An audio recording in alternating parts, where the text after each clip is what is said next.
Hello everyone, and welcome back to Independent Art Storytime. Now, I don't know about you, but I am a big fan of some porridge for breakfast.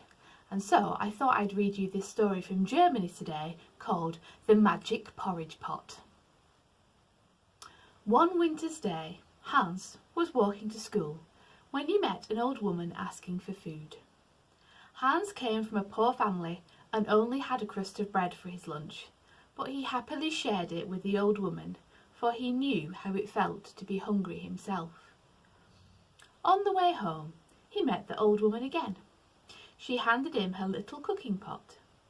"This is to thank you for your kindness," she said. "Tap it and say, 'Cook, little pot, cook,' and it will give you as much porridge as you wish. If you want to stop it, tap it once more and say, 'Stop, little pot, stop.'" Hans thanked her and carried the pot home. When his mother and little brother Fritz saw the battered old pot, they thought Hans had picked up some rubbish along the path.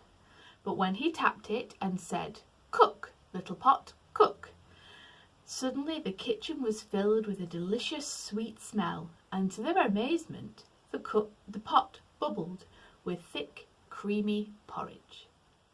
"Stop, little pot, stop," said Hans, and with another tap, they all tucked in. From that day, Hans and his family never had to go hungry again. They had porridge whenever they wished.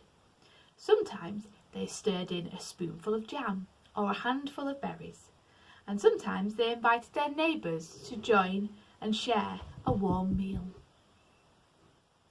Then one morning, when Hans was at school, Fritz decided he wanted more. His mother was outside fetching firewood, so Fritz tapped the pot and said, "Cook, little pot, cook." And sure enough, the little pot began to fill with porridge. Fritz spooned some into his bowl and began to eat. But the pot kept cooking. He didn't notice the porridge dribbling over the top of the pot until he'd licked his bowl clean. "Stop cooking, pot," he said, but the pot didn't stop. Porridge spilled over the stove and onto the kitchen floor. Fritz soon began to cry, and his mother came rushing in from the garden. "What's happened?" she said. "Stop, porridge pot, stop!" But the pot kept cooking. Porridge flooded the kitchen and flowed out through the back door. It bubbled down the path and into the street. All the cats in the village came to eat up their fill, and the dogs ran after them. "What's happened?" cried the villagers as warm porridge oozed into their houses and shops. "Somebody stop this!" But nobody could. The children slipped and skidded and sledged in porridge. They even tried to make porridge snowmen, but soon it was too deep to play in.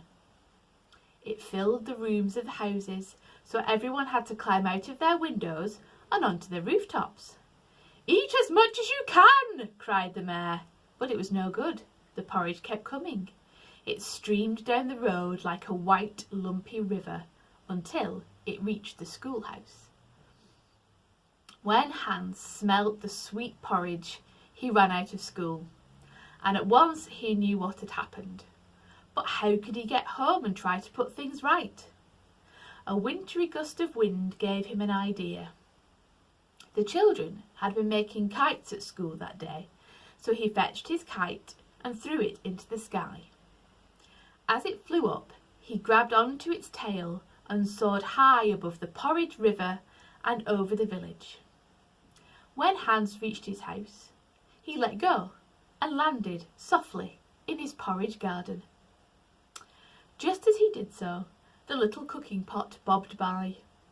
Hans tapped it and said, "Stop, little pot, stop," and it stopped cooking at once. Hans sighed with relief. But it took many days for people to eat their way back into their houses, and nobody in that village except Hans and his family ever ate porridge again. Maybe I'll have cornflakes tomorrow. I hope you enjoyed the story, and we'll see you for another one soon.